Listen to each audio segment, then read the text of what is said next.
Thank you very much. They've done a fantastic job. Even the microphone works well. That's good. Wow. Well, I'd like to just thank everybody for the incredible job they've done. I love the state. As you know, Ron and I have had a really great relationship for a long time. We had a little off period for a couple of days, but it didn't last long. It didn't last long, and a lot of respect for each other.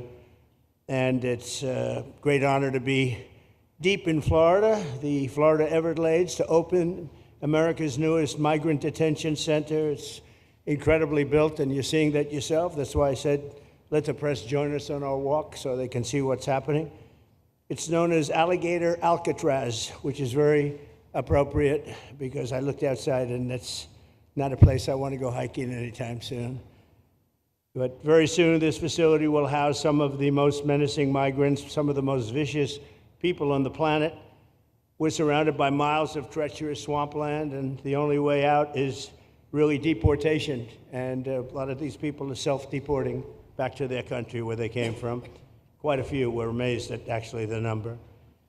We took the FEMA money that Joe Biden allocated to pay for the free luxury hotel rooms, where he's paying hundreds of millions of dollars in New York City, and we used it to build this project. And Ron, it was just a little fraction of that money. The money they spent on that project, I happen to know the real estate developer. He's a he never really made that much, but he became very wealthy.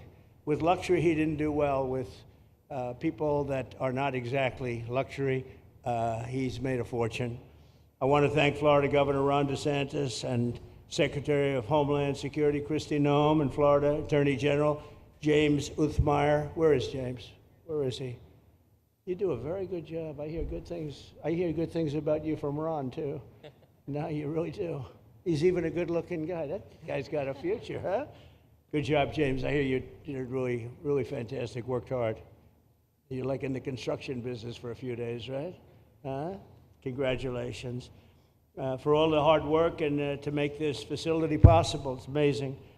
Thanks as well to Florida Agricultural Commissioner Wilton Simpson. Where is Wilton? Where are you, Will? Hi, Wilton. Been a long time. Thank you. Congressman Byron Donalds. Where's Byron? Hi, Byron. How are you? Good. Florida Speaker of the House, Daniel Perez. Daniel? Daniel, thank you, Daniel. Why, you didn't want to sit up here with us, Daniel? Executive Director of the Florida Division of Emergency Management, Kevin Guthrie. Hi, Kevin. Good job. Acting Director of ICE, Todd Lyons. Todd, great job. And Senator Joe Gruters. He is a great guy. Where is Joe? We love Joe. Thank you, very much. Thank you. Thank you, Joe. Joe is great. With the help of those incredible Border Patrol agents, we now have the lowest level of daily border crossings ever recorded.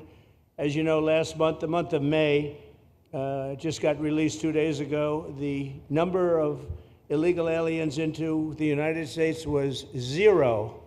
Zero. Even I find that hard to believe. Somebody must have gotten in, I think. I don't know, but they say zero. And the people that count them are radical left Democrats. So when a radical left Democrat tells me it's zero, I believe him.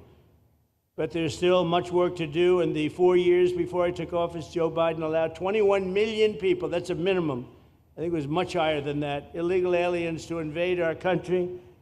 He invaded our country just like a military would invade. It's tougher because they don't wear uniforms. You don't know who they are.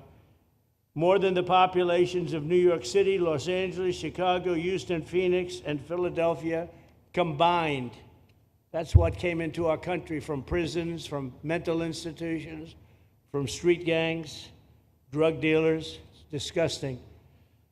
This enormous country-destroying invasion has swamped communities nationwide with massive crime, crippling costs, and burdens far beyond what any nation could withstand. No nation could withstand what we did, and we're in the process of doing it, but we have some great people doing it now, and you see them up here with me, but it's, I'd call it like an unforced era. It's sort of like men and women's sports. It's sort of like transgender for everybody. How could they have done this to our country? And we're never going to forget it. Last year, 15% of all the hotel rooms in New York City were used to house illegal aliens at costs that they never got for luxury. They never got this much for luxury people coming in from the wealthiest places on earth. They made more money with the illegal immigrants, with many rooms costing more than $300 a night, 6 times the rent of a typical American family. In Denver, Colorado, the city was forced to cut $10 million from its police and fire department budget as part of a $90 million plan to house illegal aliens. And it's a population that's growing and growing and destroying Denver and growing. And again, it's destroying Denver. And it's destroying many other cities, too. Likewise, one of the city's largest hospital system is drowning in unpaid medical bills, unpaid in the billions, after their emergency rooms were flooded with tens of thousands of illegals, leading to the closure of critical services. And these are really critical services. They can't even keep them open for American patients. The American patients were treated worse than any illegal immigrant.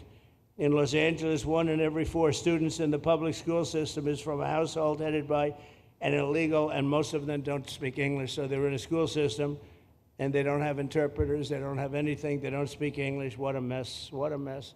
Unforced error, all these people allowed to come in. The United States is now spending $78 billion a year on translation. Okay, think of that, $78 billion a year on translation, and smaller numbers on special education programs for non-English speakers in our public schools. So $78 billion, I think that's not a mistake. I would say $1 million maybe, hundreds of thousands of dollars, $78 billion, Joe, on translators and non-English speaking work. Federal government, the Justice Department, it's more than twice the cost of maintaining the United States Justice Department, what we're spending on translation and other things to help. In total, the average illegal alien costs American taxpayers an estimated $70,000. That's each, $70,000. I think that number is even low. If you care about balancing the budget, the single most impactful step we can take is to fully reverse the Biden migration invasion. One of the worst invasions we've ever had. We've never had an invasion like this. We've had invasions, but we've taken care of them. We've never had an invasion like this, and it's with us. And we have some very bad people out there looking to do big harm. That's why the One Big Beautiful Bill includes funding for 3,000 new Border Patrol officers and 10,000 new ICE agents. And I've gotten to know the Border Patrol and ICE very well. Unlike Kamala, she was the border czar, but she never saw the border. She never made one phone call. She was some border czar. She would have been some president. Probably would have been slightly better than Biden, though. I had to run against both of them, you know? The one guy, it's like a fighter. You knock out the one guy who's doing badly, then they put somebody else in, but fortunately she was a stiff also.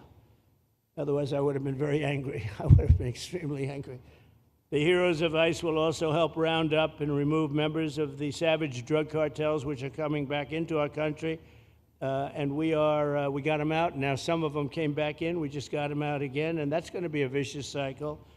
But these are foreign gangs. They're horrendous people, killers, that have infiltrated our territory, including 8 which we have designated as foreign terrorist organizations, which gives us a lot more power for speed and getting them out much easier.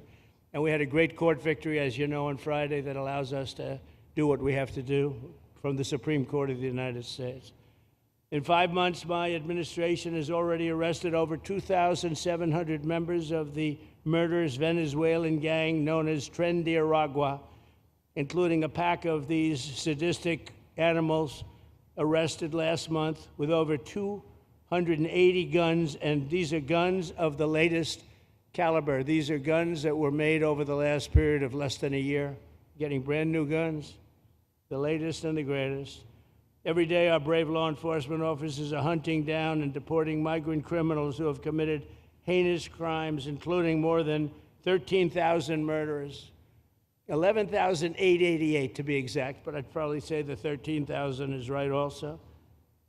Think of it, 11,888 and more than half of them, they committed more than one murder. So, Ron, many of them are out of here already, but it's still it's a hell of a number to be confronted with. Just this year, ICE agents in Miami have apprehended illegals with arrests for murder, kidnapping, rape, child sexual abuse, and arson, people of the worst order. We're getting these monsters out of the United States, out of Florida, out of all the places that they're in. And on January 20th, I signed an executive order empowering governors and state police to be deputized to enforce federal immigration laws, and Ron's already taken advantage of it. It's a tremendous advantage for the states. Most of them are doing it. Actually, the blue states tend not to do it. Even a couple of them have, though. And I want to express my tremendous thanks to the state of Florida for embracing this opportunity and being a true partner. They've worked so well with the federal government. It's been just a beautiful, beautiful partnership. So, Ron, I'd like to thank you personally. You are my friend, and you'll always be my friend. And we may have some skirmishes even in the future. I doubt it, but I will always come back because we just we have blood that seems to match pretty well. We have a relationship that's been a very strong one for a long period of time, and I appreciate it, very much appreciate it. And also, Secretary Noem, I'd like to have you say a few words. You have been unbelievable, the job you've done. You and our favorite person, Tom Homan, have done, and your whole staff, because it's a lot of people, and Tom acknowledges it all the time. He respects you so much. He respects the staff that you both built. And you're really doing one of the great jobs. And it was great that you could work with Ron in Florida so well. Built such a great facility. So please say a few words. Thank you very much. I don't know if this will work. Well, thank you, Mr. President. First of all, I want to thank you for putting the safety and the security of the American people first, and the way that you never lose focus on making sure that America stays our priority and that the families that live here get the chance to grow up and to raise their children in communities that are safe and that give them an opportunity to pursue the American dream. This facility here is a fantastic representation of what can happen when all of government works together and when it's accountable to the taxpayers and to the citizens that live here. The president signed an executive order that allowed us to build partnerships with states and with local law enforcement officers, which is exactly how things should function in this country. More power, more authority given to people locally so that they can take control of their own destiny. And so we have already been working under the 287G program to deputize law enforcement officers, whether they be state highway patrol, local sheriff's departments in all of our states, and allow them to go out with our ICE officers, our border patrol officers, and make sure that we're getting the worst of the worst off of the streets. We also recognize that as we've been doing that and returning people back to their home countries, that we need detention facilities. We need beds to put them in place so that they can have their due process before they return home. And this facility is exactly what I want every single governor in this country to consider doing with us. What happened to start this conversation was that a young man named Jimmy Percival in my office, my general counsel, who came from Florida and used to work here, called up the Attorney General and the governor and said, hey, what do you think about partnering with us on a detention facility that we could put in place that would allow us to bring individuals there?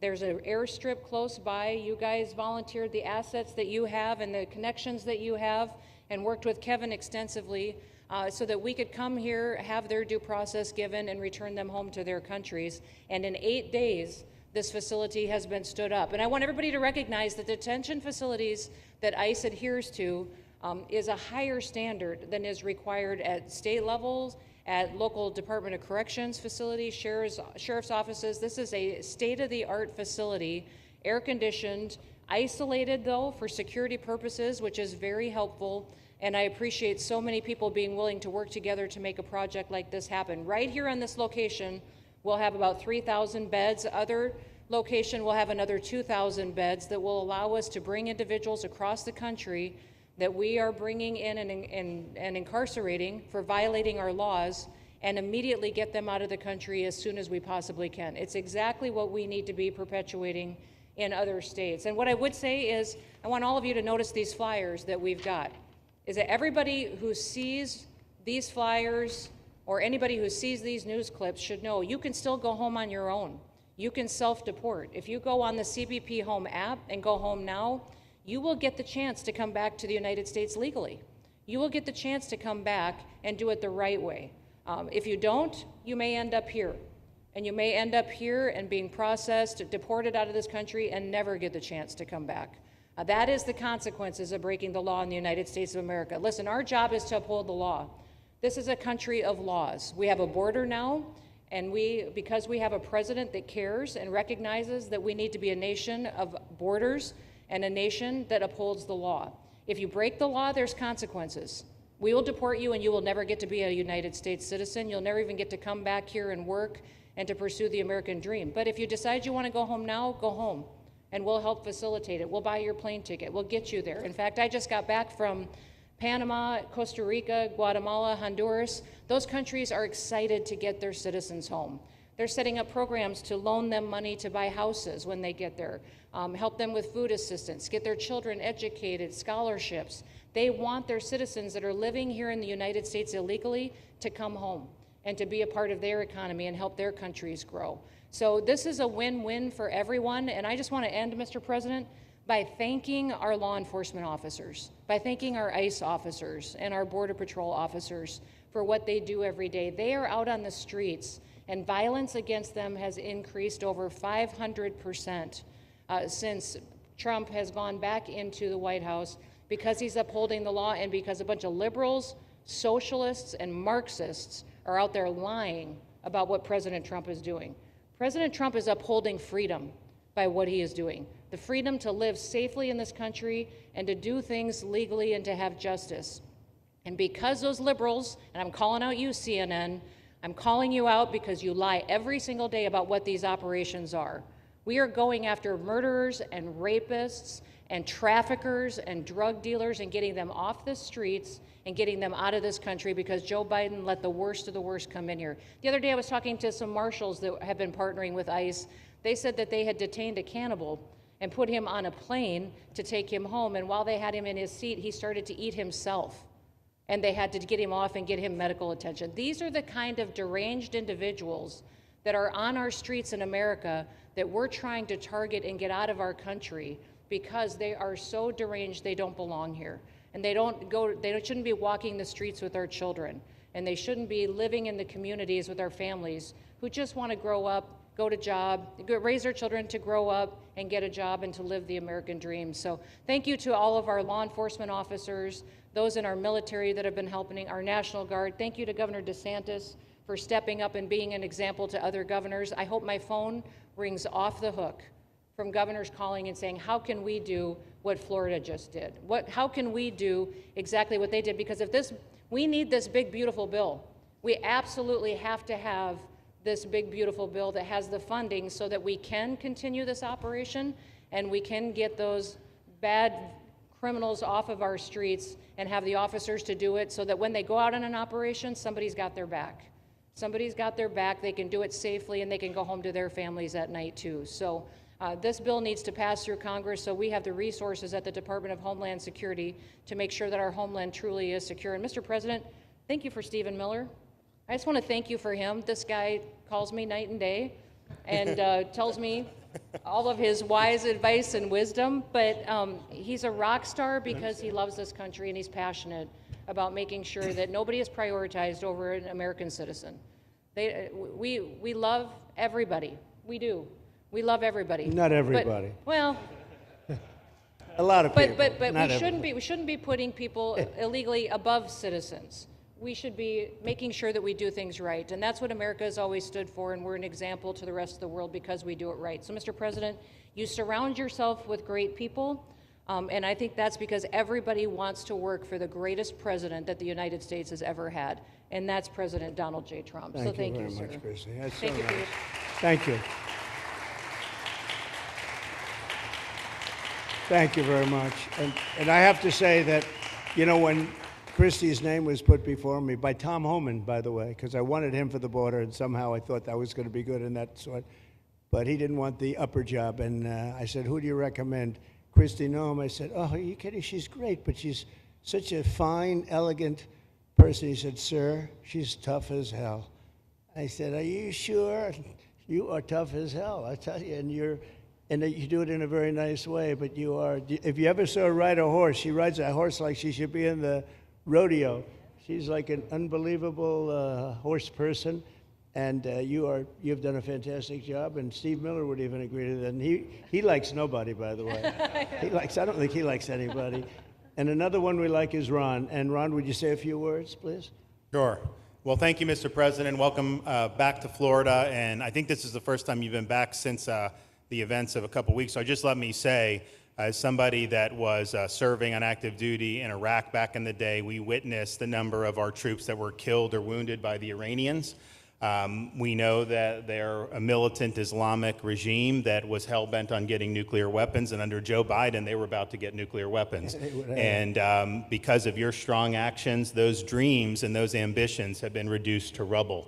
And I thank you. I know a lot of veterans thank you, and people in Florida really thank you for stepping up and really making a strong, tough, but strong decision. I think we're much safer as a result of that. Now, on the immigration, I think President Trump's election represented the chance for us to finally solve this illegal immigration and border problem once and for all. I knew he was going to do the border, although he did it very quickly and very thoroughly. I think that no one can say that that's been anything but a spectacular success. But then we have the issue of Biden let in how many millions of people? And you had millions that had been in over decades previous to that. You can't have a country if you don't have respect for the rule of law. You can't have a country if foreigners get to decide who comes in. No, we, the American people, make that decision, who's allowed or not allowed to come into our country. We've seen Europe be overrun by open borders, so we're not going to let that happen here. So when President got elected, I knew that the states had an important role to play in facilitating this really, really historic mission. We're the only state in America, Florida, that requires full cooperation with ICE from all state and local law enforcement entities. And what is the net result of that? We have these agreements for these 287G task force with sheriff's departments, police departments, state agencies, and it's really instrumental in rounding up a lot of really bad people who shouldn't be here. If you look at the number of those full-blown 287G agreements that have been executed around the country, the state of Florida accounts for 60% of those. If you look at the number of immigration arrests of illegal aliens on any given day, the arrests happening in Florida constitute between 15 and 20%. Nationwide. So we're all in on this because we understand how important it is to our citizens. It crowds schools, it crowds medical, it crowds housing. Yes, you have illegal alien crime as well, and people want the problem solved. And the only way we're going to solve it is if states like Florida step up and help the president, help Secretary Noem get the job done. Now, this facility here was really in response to us working with DHS and ICE from the time the president got sworn in. And the number one thing they kept coming back to was, you know, Biden decimated the agency. I mean, let's just be clear. You could have illegals in Florida. Biden would just release them. Even when they had notices or they had orders to be removed, Biden wouldn't send them back. So their interior enforcement collapsed under Biden. So they're building it back up. But they're like, we need detention space in order to be able to bring about more deportations. And so what we have here can hold 3,000 now. We have 2,000 facility up at Camp Blanding that we're going to be open, which is our National Guard site. But think about what you have here. They come here, say they already are been ordered to be deported. You drive them 2,000 feet to the runway, and then they're gone. It's a one-stop shop. And this airport that's been here for a long time is the perfectly secure location. It's going to make a big difference. And let me just thank everyone who was involved. We got the call from DHS a little bit more than a week ago, and here we are 8 days later with this facility open, and as soon as Air Force One departs, it'll be swept, and it'll be open for business to be able to do. But our goal here is to process them and be able to effectuate their return to their home country. This is the opposite of what they were doing in New York by just putting them up in a hotel and then just letting them stay there indefinitely. No, we want to be able to send back. And when you walk into the processing, the president and I, Secretary Noem, Kevin Guthrie, walk through that initial intake, the first thing you see is information on how to go home on your own. Why would you want to come through Alligator Alcatraz if you can just go home on your own? I think a lot of people are going to make that decision. So you're going to have a lot of deportations that are going to be done by the administration, but I think you're going to have a lot of voluntary as well. So this is a force multiplier for the president's efforts. I would just say, and echo what Secretary Noem says, there is no reason why other states can't be doing it. And I know Louisiana, Texas, a couple of them, but we've got if only the red states did this, they would be able to expand their capacity by tens of thousands, maybe 50, 100,000 on a given day. That's how you really start to make a difference. And so we're proud to be able to partner with the Trump administration on that. Mr. President, thanks for coming down. I think you highlighting this is going to move the needle in a big way throughout the country, and I think it's going to help all of us achieve the really big results that I think our voters want to see. Thank you, Ron. Great job. Thank you. Thanks, Ron. Thank you, Mr. President, for the opportunity. My name is Kevin Guthrie. I'm the Executive Director of the Florida Division of Emergency Management. And I'd also like to thank President Trump and the Department of Homeland Security Secretary Noem for joining us here today and for their continued support. I want to thank first by thanking the man to my right, and that's Governor Ron DeSantis, whose bold leadership and swift action made this project possible.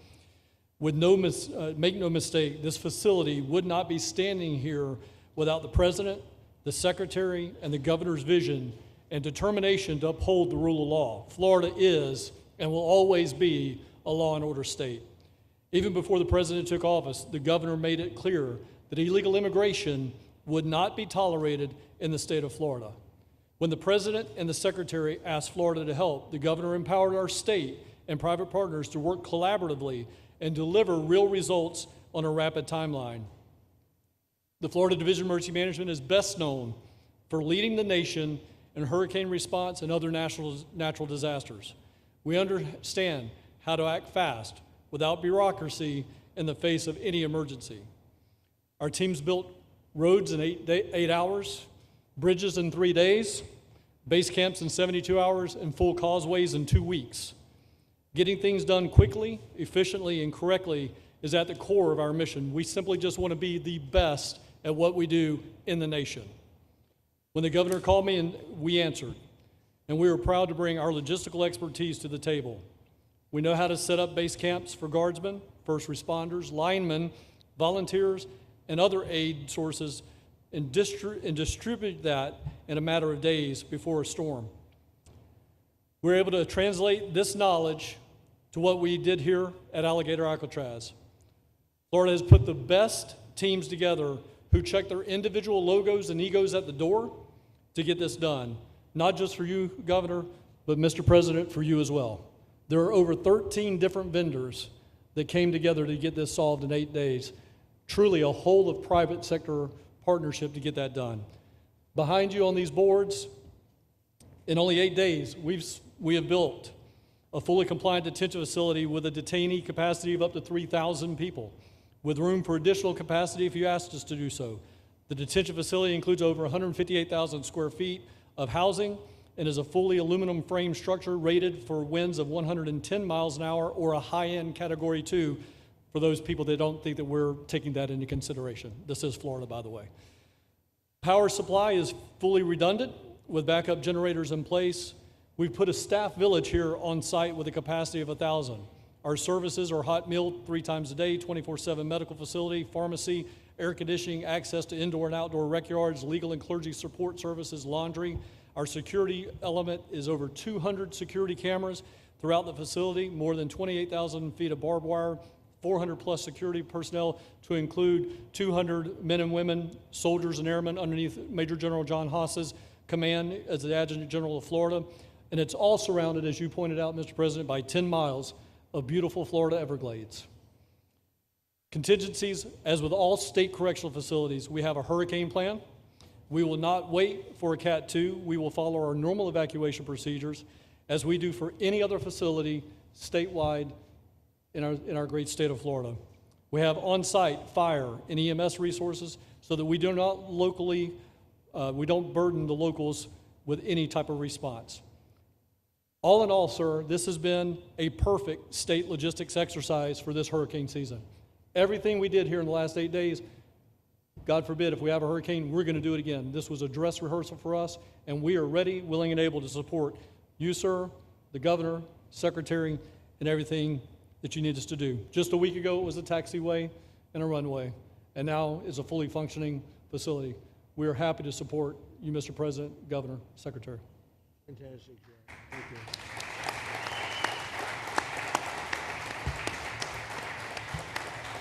Byron, please.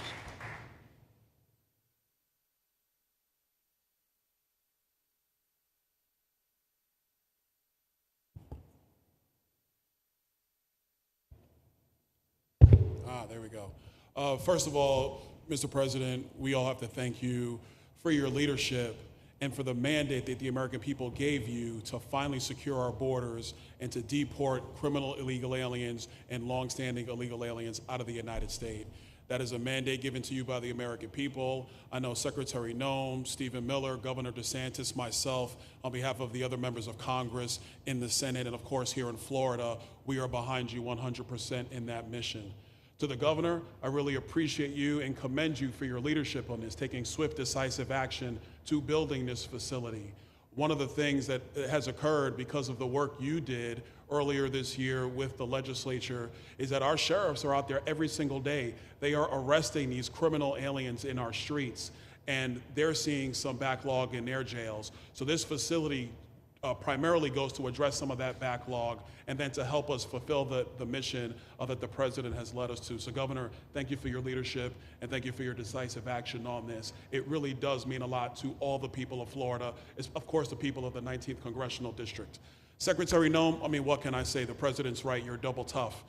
So we appreciate all your leadership. You and Tom Homan have been doing a great job. And I'm actually going back to DC after this because we have to vote on one big, beautiful bill in the House. We have to get that to the president's desk so we can get you the resources that you need to fulfill the mission that the American people have asked us to do. I totally agree with what Mr. Guthrie has said. This is a logistical marvel when something like this occurs. We've seen Florida Department of Emergency Management answer the bell time and time again. The governor has said we need to accomplish this, and DEM gets that job done. And we had a side conversation about, I know there were some concerns. People were like, well, what happens if a hurricane comes? What happens if this happens? And I looked at Kevin Guthrie and I said, you already have a plan, don't you? And he goes, of course we have a plan. You know that we do. This is what Florida does, Mr. President. And so I want to commend you for your leadership and your vision on this. Governor, thank you for all that you've done with your vision and determination. Secretary Noem, we're going to get the bill done so you get the resources you need. See you, sir. Thank you very much. Oh, thank you. Wow. Thank you. You know, I'm waiting, listening to these wonderful words, and they are music to my ears, but I was also wondering how we're doing, because I know this is prime time. It shows that I care about you, because I'm here, and I probably should be there, but we do care. Thank you very much. James, please. We're all happy now, James. Yeah. Well, I can speak on behalf of all of our sheriffs, state law enforcement, our police chiefs. We are going to continue to make arrests, our pedals to the metal, as many as we can. We want to fill this place up. The governor and Kevin have shown they can build bridges in 3 days, so why not some detention facilities? Hopefully there's more to come. And you really kind of were the inspiration for this. We like the idea of reopening the original Alcatraz. I don't know if that can happen or not, but we thought, hey, we've got our own natural Alcatraz in the middle of the Everglades. Great runway, great perimeter, so let's make it happen. In Florida, we walk the walk, and we will deliver for all of you. Thank you. Well, I heard you were responsible for the locational pick, and you cannot have picked a better location. I said, whoever the hell made this choice, I know you take it a little heat from some environmental groups, but I take it all the time, and that's an honor. But I heard you were very responsible for that choice, and that was a big choice. Thank you very much. Great job, James. Thank you. You want to finish over here, and then we'll go over here. We'll go back and celebrate the big, beautiful bill that you just got passed. You sure that's right? Right, Brian? Yeah, all right. Wow, good. He's doing a good job. Right. Wow. Mr. President, first of all, I just want to say how grateful we are that you're back here in your home state of Florida. You've been doing an amazing job, not only at our border, but around the world, keeping this country safe and Americans. We are grateful for your leadership. God had a plan for us, and it was Donald Trump. So thank you for that. As a member of the Immigration Board and as the Commissioner of Agriculture of this state, I've been happy to help lead with the governor and the rest of the cabinet on this issue. We're very proud Secretary Noem's here today and others to represent not only the United States in our efforts to make this commitment to keep our citizens safe, but we're going to continue in Florida to remove the barriers to have your vision come true of a safe United States. We're going to get these illegal criminals out of this state, and we really appreciate you and your leadership in this effort. So thank you for being here Thank you today. very much. You're doing a great job, too. Thank you. Thank you, Mr. President. Joe Gruters, State Senator. I'm a member of your Homeland Security Advisory Council, your Vice Chairman. Thank you for that appointment. And thank you for coming back to Florida and everything that you do. Every single day you are delivering on the promises that you promised to us at all of the events you've done throughout the years, but specifically this last campaign. You deserve all the credit for everything, and you are surrounding yourself with incredible people like Secretary Noem, Stephen Miller, and just like your big, beautiful bill here in Florida, there was a lot of commotion about our immigration bill. And we had 3 B's in that: beds, badges, and bad guys. And this goes right along with our beds and the resources. And I give the governor, Ron DeSantis, a lot of credit for stepping up and making sure that we all work together, because at the end of the day, even if sometimes there are skirmishes, as a result of the back and forth, we ended up with a better bill, and we all win. And what we're doing here in Florida hopefully will happen all across the country. Your leadership is amazing. Keep up the great work, and just know that Florida loves President Donald J. Trump. Thank you very much, Joe. Appreciate it for a long time. Appreciate it. By the way, Okeechobee is something that we did together also, and that was a lot of money spent. I hope it was well spent. I know we did a Rolls-Royce job, but it's a lot of money that we spent out there together. And how is it going? You can delegate that to us, because we move faster than the Army Corps. Good. So we will finish that reservoir. Good. If you delegate it to us, I'll get it done and much quicker. Oh, I would do that. Yeah. I'll tell you, let me ask myself permission. Permission granted. Go ahead, get the thing, get it complete. You want to do All right, that? we're gonna go talk to ahead, the do Army it. Corps Yeah. then after this. Good. You can move faster, actually. Please. Sir, just first on behalf of the men and women of ICE, we just want to thank you for allowing us to do our job again. You know, your vision and under Secretary Noem's leadership, this is what the American people want. And I hope that you see great results of what we're doing out there every day of getting the worst of the worst out of our communities. Because of you and Secretary Noem, I have the privilege to lead one of the most premier and the finest law enforcement agencies that we do have in the United States. And the men and women of HSI and ERO Miami do incredible work like you highlighted. And with the governor in the state of Florida, the partnership in Florida has been amazing. The 287G program is only going to help us to identify all those known gotaways and get the worst of the worst out of the neighborhoods. And through our Homeland Security Task Force, we are going to make America safe again. So thank you very much to both you and the Secretary. Thank you, Todd. Great job. Really great job you're doing. Thank you. Please. Good morning, Mr. President. Hi. Thank you so much for coming. Again, as Garrett Ripp, I'm the Field Office Director for ICRO here for the Miami Field Office. Incredible collaborative work we've been doing together, working with the state, working with our local partners. And again, just the 287G is going to open up that aperture and allow us to get those bad hombres off the street and get them into this facility. And we're looking forward to it. And again, just appreciate all your support. Thank you. Always thank you. You've always been so great. Thank you very much. Please. Good afternoon, Mr. President. On behalf of Air Marine Operations, my name is Andres Blanco. I'm the Executive Director for Southeast Region. AMO continues to execute and support your executive orders. Air Marine Operations brings a unique capability both in the air and the maritime domains. And in partnership with our Border Patrol, OFO officers, and ERO, we continue to conduct effective operations both interior, along the border, and along the maritime approaches. Thank you very much. Good job.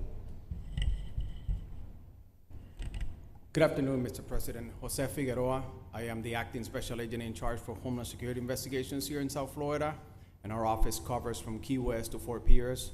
Tremendous collaboration here with the state and our federal partners. HSI is conducting criminal investigations into TDA, MS-13s that are involved in human smuggling, sex trafficking of minors, and we will continue that effort with your support. Governor DeSantis, thank you very much for this facility. Looking forward to continue the great work. Thank you. Thank you very much. Steve, would you like to say something? Our star. Thank you, Mr. President. I just want to say on a personal note, getting to watch what you've done over the last 5 months to deliver on a 50-year hope and dream of the American people to secure the border. When President Trump came into office on January 20th, the United States had endured the largest wave of illegal immigration in human history. Not just American history, human history.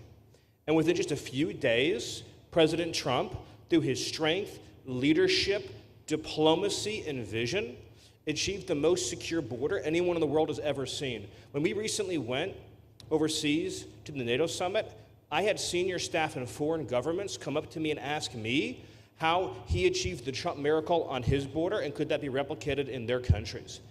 For individuals who don't work in this space, to have 0 successful illegal entries in an entire month should be an impossible achievement. There's a 2,000-mile border with one of the poorest countries in the world, and you have open travel from 150 countries into Central America and South America. There are 2 billion people in the world that would economically benefit from illegally coming to the United States. And through the deployment of the military, through the deployment of novel legal and diplomatic tools, through the building of physical infrastructure, through the empowering of ICE and Border Patrol, and the entire federal law enforcement apparatus, President Trump achieved absolute border security. And now, once this legislation is passed, he will be able to make that with those resources permanent. Watching what you've done, sir, has been one of the honors of a lifetime. I'm proud to be able to play any role in it. And what President Trump is going to achieve next with the resources in this bill will make America safer, stronger, freer, more sovereign, and more prosperous than it has ever been before. Thank you, sir. Thank you, Steve. Oh. Thank you. And the bill is going to be great for Ron. It's going to be great for Florida, too. A lot of set-asides for Florida, some of the things that you wanted to do. And so it's great news to hear that it was approved. Do you want to take a few questions, Ron? We'll take a few questions from these. Yeah, please, go ahead. Yeah. Thank you, Mr. President.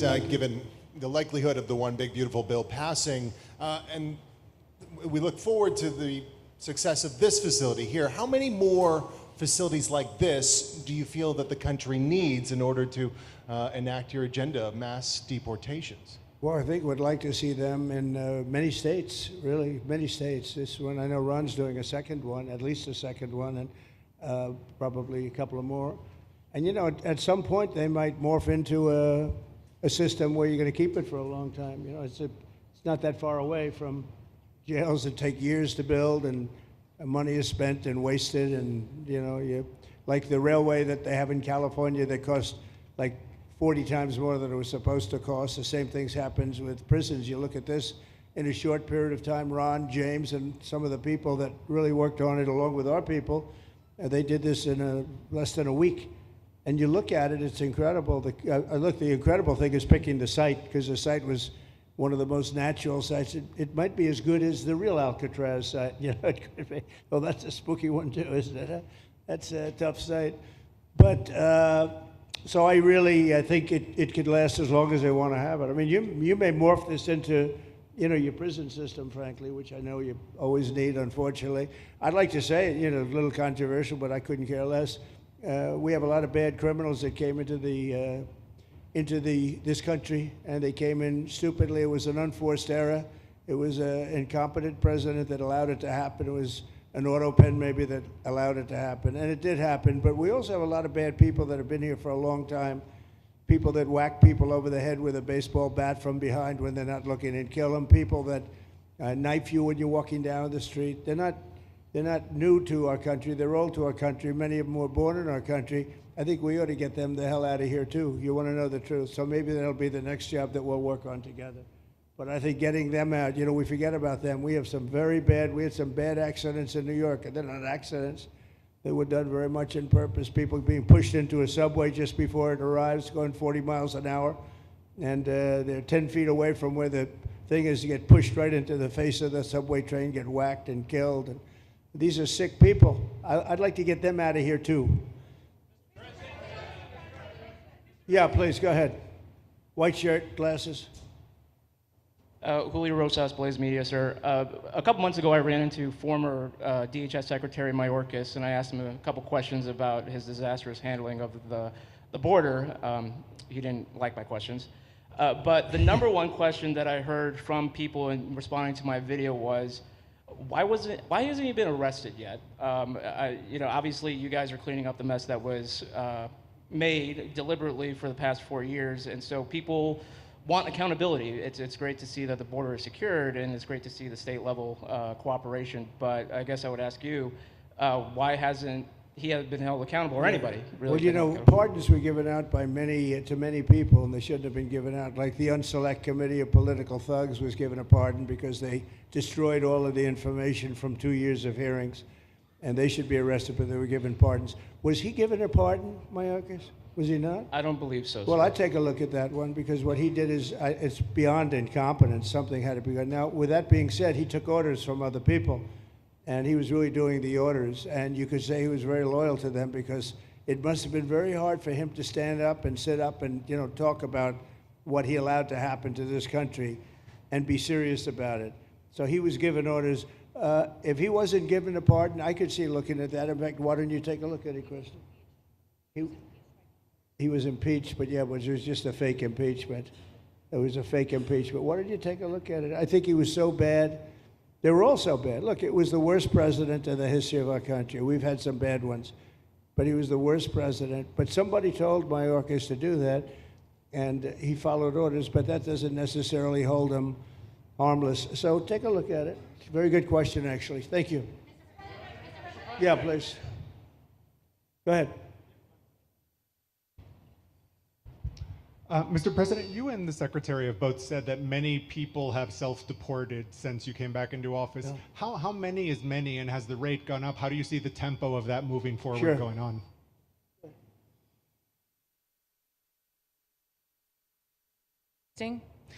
We have had several 100,000, but also we have many that have self-deported, not even using the CBP Home app.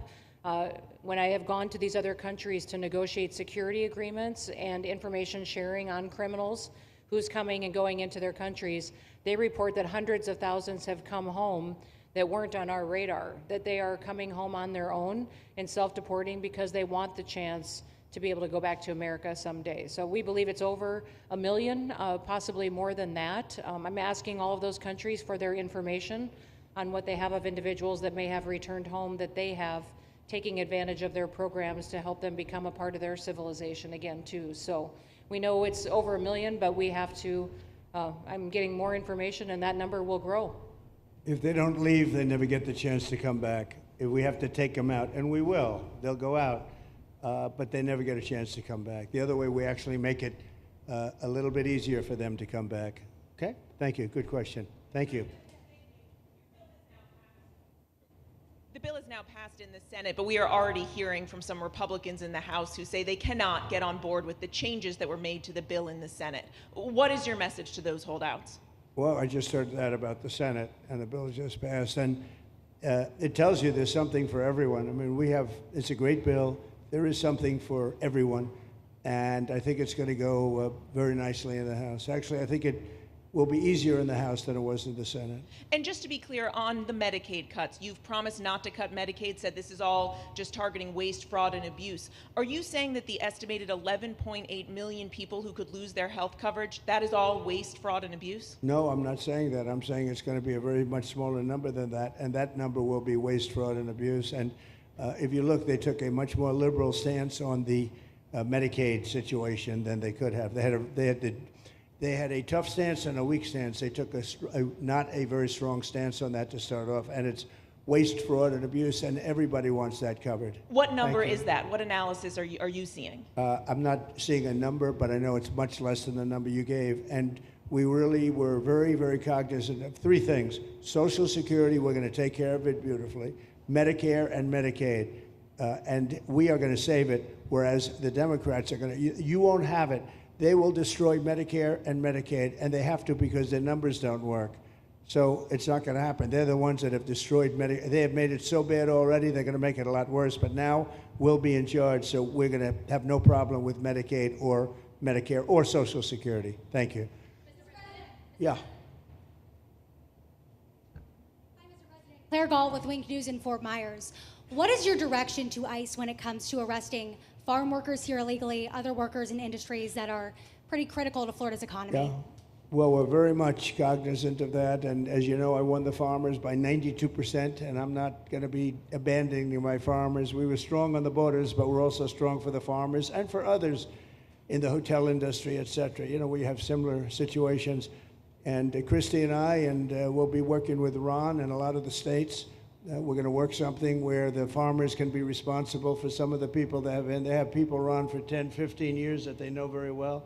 We're going to put them responsible and we're going to issue a form of a card or document, and the farmer's going to be responsible for these people. They're not going to have citizenship, but they'll be working, they'll be paying taxes. We need to get our farmers the people they need, otherwise our farmers aren't going to be able to do their land.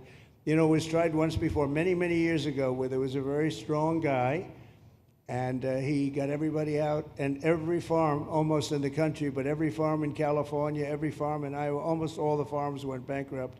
They had nobody to work, and we don't want to have that situation. So we're going to work it. We're going to put our farmers and others in charge of the people that they have under them. They know the people, and I think it's going to work out really well. We're going to take care of our farmer, but we're going to get the criminals out, okay? Yeah, go ahead, please. Thank you. Mr. President, how do you respond to critics who fear that a 3,000-bed detention center and the waste that that could produce will pollute the surrounding federal protected land, including land that both administrations have invested billions of dollars in restoring?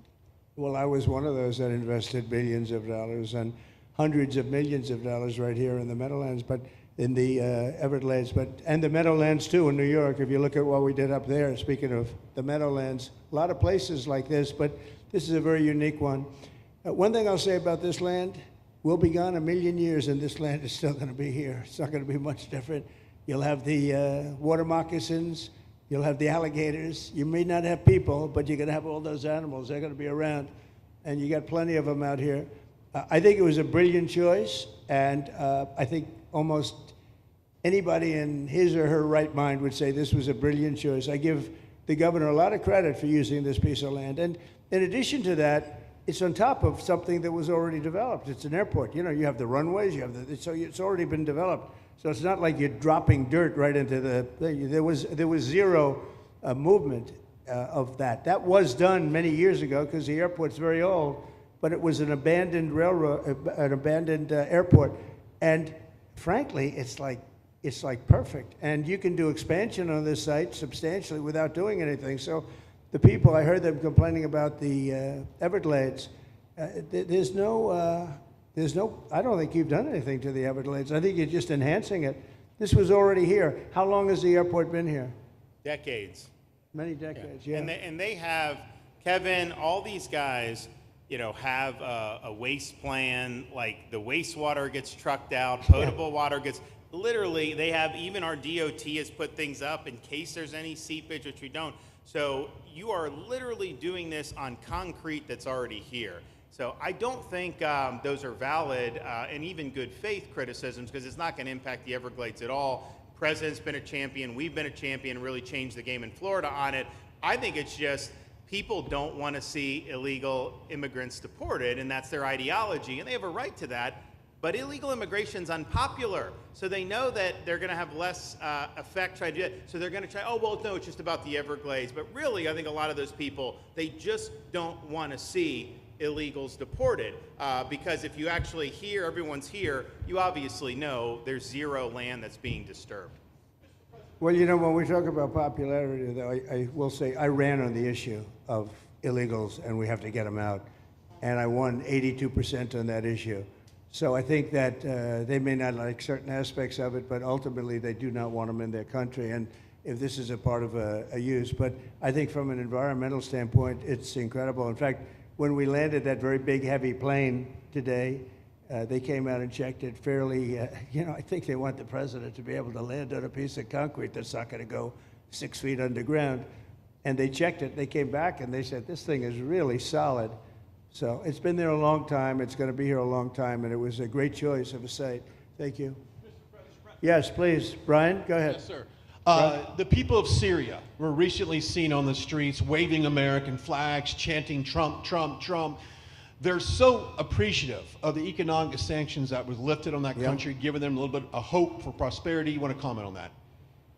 Well, they're great people, and the man that is leading them has a reputation. He was the head of some pretty tough organizations, and a lot of people criticized me for that. I said, well, what are we going to do, take him out of a day school, a country day school? It's going to be, by nature, I would think, Ron, they'll be pretty tough, and he is pretty tough, but I met him, spent a lot of time with him, good guy. I took off the sanctions because if I didn't do that, they wouldn't have had a chance. And Syria has a chance. The people are great. They work hard. They're very smart. It used to be a place of professionals, accountants and lawyers and doctors and high academic credentials in that part of the world.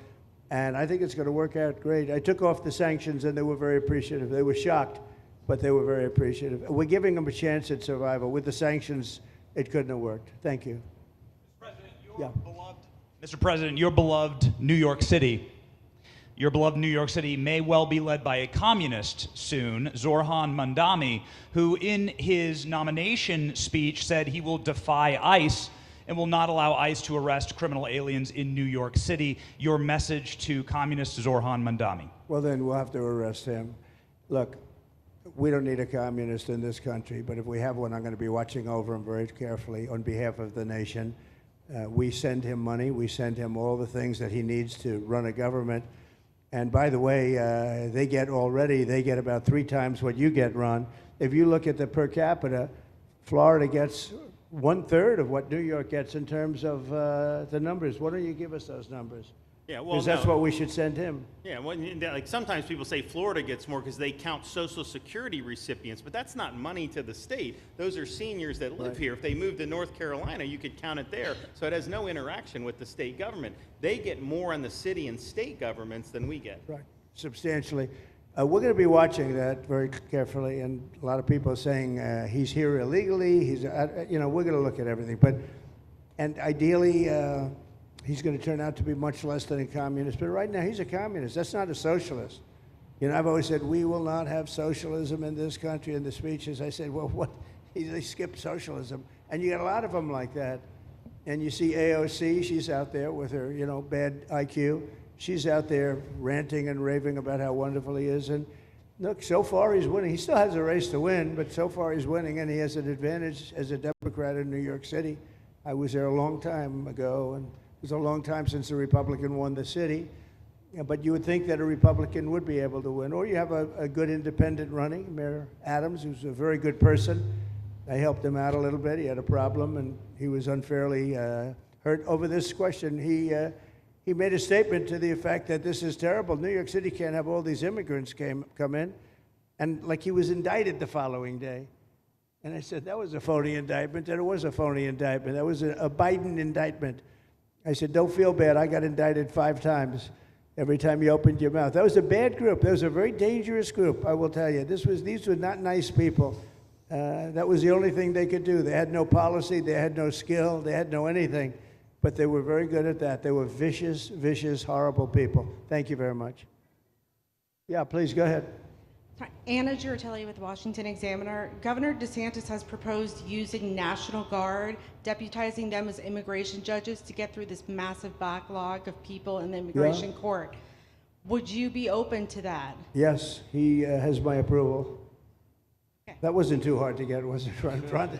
He didn't even have to ask me, James. You didn't even need James to ask me. He has my approval, okay? Good. I also like what he's doing in Okeechobee. He has my approval for that. I don't know how we work that out, but we'll work it out. We'll follow up. Go ahead. Please. President Trump, Jake Stofan with Action News Jax from up in Jacksonville. There's some talk about a facility similar to this up in Camp Blanding. Has that been approved by DHS? If not, what's the timeline? When could we see ground break on that? Well, I'll ask Ron or James to talk about it. Do you want to mention it, James? The overarching plan, I think the secretary has said she supports the whole plan, so you guys are going to keep going. Yeah? So, Mr. President, just specifically, the response for proposals is out for that today. It closes, I can't even remember what day of the week it is, but it closes on Wednesday at 5 o'clock. Then we will do notice to proceed. So I would say right after our wonderful Independence Day, we will be starting construction there at that facility. You're going to have another big runway there, too. That's great. Wow. Boy, I love these runways. It's very convenient, I must say. Having a runway is a nice thing. Today, you don't get runways approved. I will tell you, it's tough to get a runway. Although in the age of Trump, you get them approved fast. You know, we're approving massive electrical bins, what they call them bins, but big electrical facilities for all of the factories and the AI that's coming in. They're going to build their own electric. They're going to be really. They're going to be made into electrical providers. They're going to have a lot left over. They'll put it into the grid. I think, well, they're going to end up doing so much. They'll put it into the grid. Won't even cost anything from their standpoint. But so we have a lot of that happening. We get approvals fast. So, but I was just saying, runways are hard to get, but we'll get them now. But in the past, I would say over the past 30, 40 years, when you can get a runway, that was considered gold. Okay, please, go ahead. Go ahead. Sure.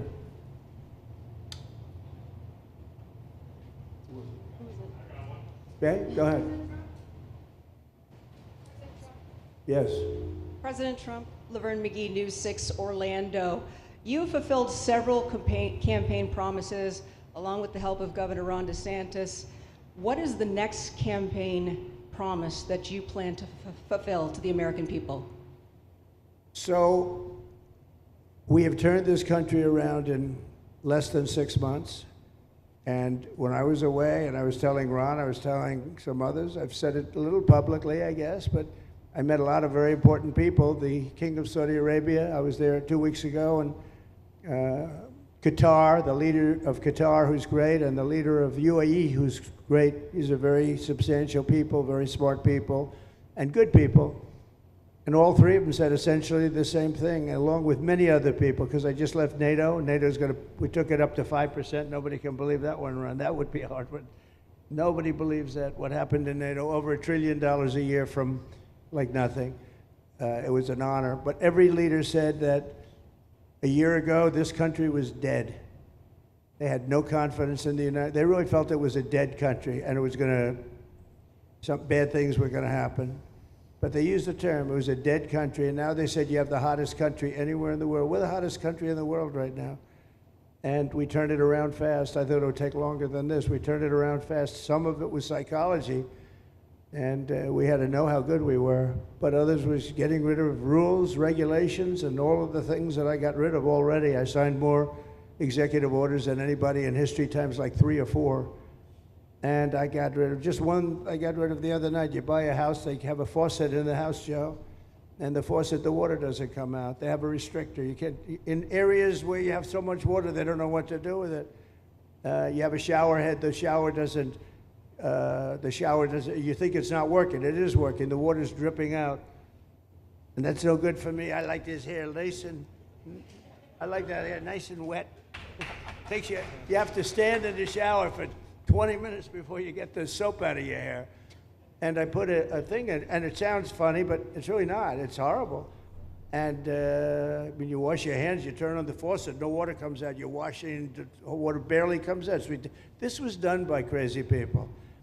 And I wrote it all off and got it approved in Congress so that they can't just change it, because I did it in my first term. Everyone was so happy. And then one of the first things that Biden did when he came back is he put the restriction on showers, toilets, and sinks. Put this restriction, and washing machines. The washing machine, they give you like a quarter of this bottle to do your clothing. And people needed 10 of these bottles.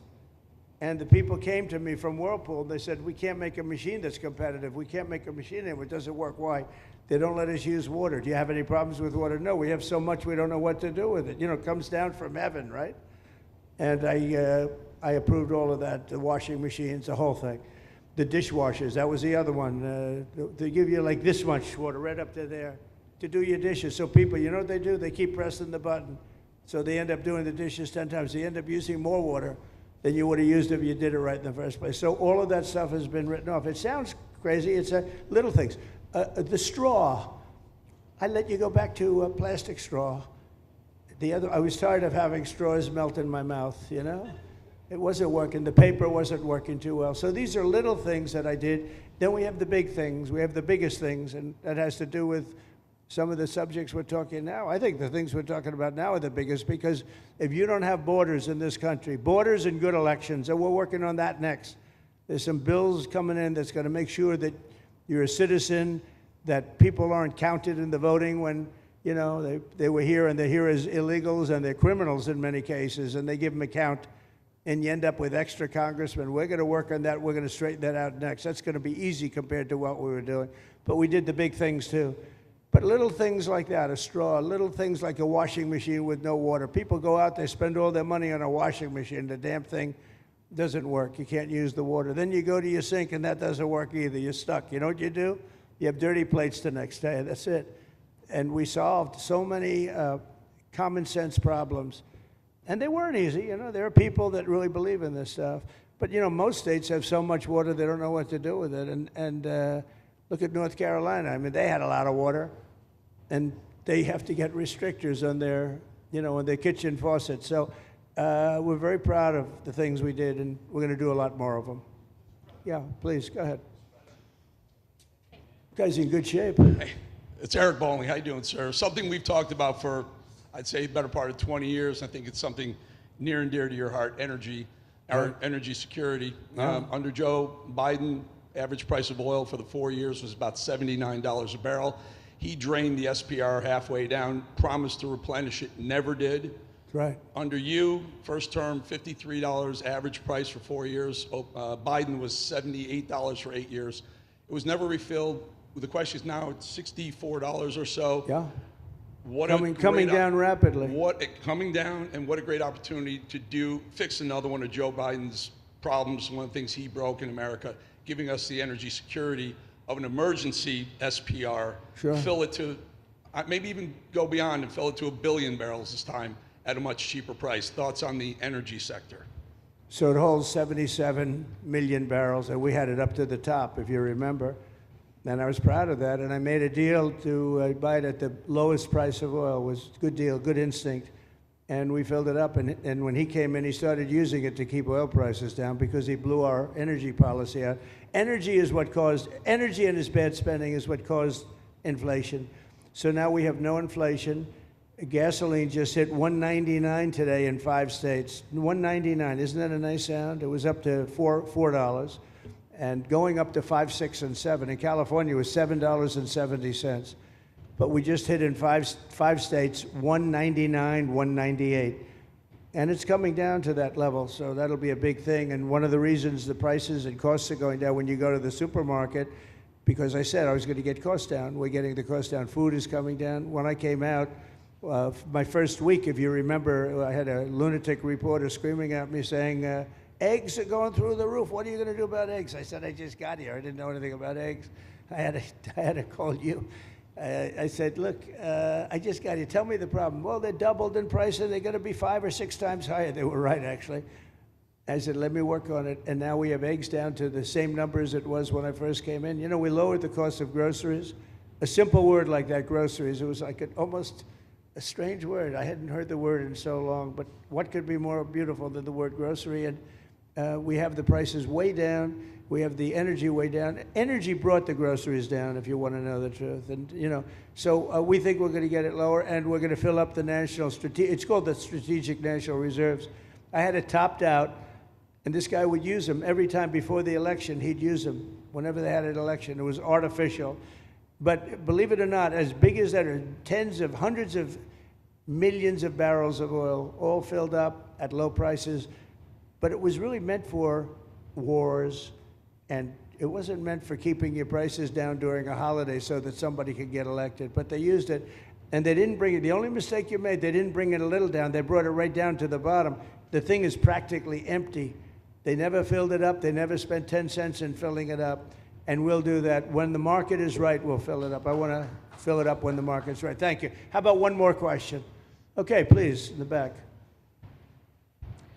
Dana Marie McNichol, Fox News Channel. Mr. President, is there an expected time frame that detainees will spend here, days, weeks, months? And does that have anything to do with the immigration judges you just spoke about being trained and staffed here? When you say, what was the first part of your question? Who? Is there a specific time frame you expect the detainees to spend here? Days, weeks, months? In Florida? Yes, here at Alligator Alcatraz. I'm going to spend a lot. Look, this is my home state. I love it. I love your government. I love all the people around. These are all friends of mine. They know them very well. I mean, I'm not surprised that they do so well. They're great people. Ron has been a friend of mine for a long time. I feel very comfortable in the state. I'll spend a lot of time here. I want to, for 4 years, I've got to be in Washington, and I'm okay with it because I love the White House. I even fix up the little Oval Office. I make it, it's like a diamond. It's beautiful. It's so beautiful. It wasn't maintained properly, I will tell you that. But even when it wasn't, it was still the Oval Office, so it meant a lot. But I'll spend as much time as I can here. You know, my vacation is generally here because it's convenient. I live in Palm Beach. It's my home. And I have a very nice little place, nice little cottage to stay at, right? But we have a lot of fun, and I'm a big contributor to Florida, pay a lot of tax. And a lot of people move from New York, and I don't know what New York is going to do. A lot of people moved to Florida from New York, and it was for a lot of reasons, but one of them was taxes. The taxes are so high in New York, they're leaving. I don't know what New York's going to do about that, because some of the biggest, wealthiest people and some of the people that pay the most taxes of any people anywhere in the world, for that matter, they're moving to Florida and other places. So we're going to have to help some of these states out, I think. But thank you very much. I'll be here as much as I can. Very nice question. With that, I'd like to just end by saying I want to thank Ron and James and all of the people that have done such a great job, all of your staff. Really fantastic work. And it really started with site selection. You can do a great job, but if you have the wrong site in real estate, you have the wrong site, you're dead. And this was a great site selection, despite what you may read in the environmental press. Good job. And this was an honor for Christy and myself and Steve and all of our people to be here. And I also appreciate the media. They've treated us very fairly. Over the last few weeks, I've been treated very nicely. And it's so unusual. I'm not used to it, but we've gotten great accolades. Brian, I want to thank you for calling out, because I was waiting here, because I knew the vote was taking place and I'm answering questions, right? So I want to thank you very much and say hello to our friend. And I will see a lot of you. Thank you very much. We're going to make America great again. Thank you very much. Thank you. Thank you, Father.